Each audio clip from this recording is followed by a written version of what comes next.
here on number 23. Now I'm doing, I don't know how to pronounce it, Bard beer, Shimogany Stout? Shimogany? Looks like, oh, it's Japanese. And I have Picker's Hut Premium Handcrafted Cider.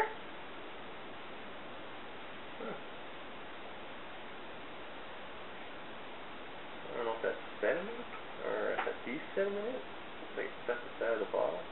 Alright, crack her open. Check them out.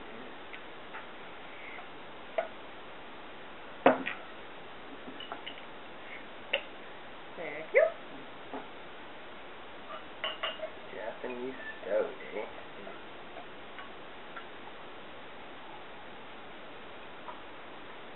Maybe you'll get another badge on Untapped. Yeah. Yeah. Alright, mine's pale yellow color. And yours is stout. Dark, yeah. Pretty dark, pretty black.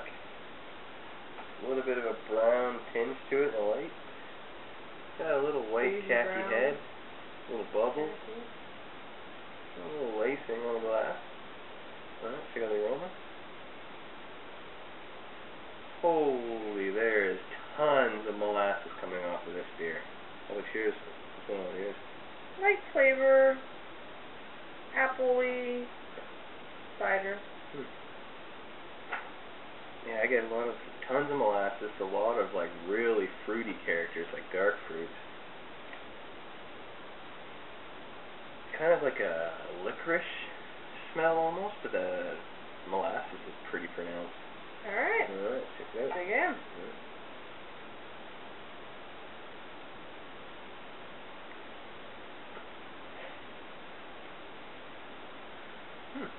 How about you? You first. It's a little tart, a little sour, maybe a little winey. Not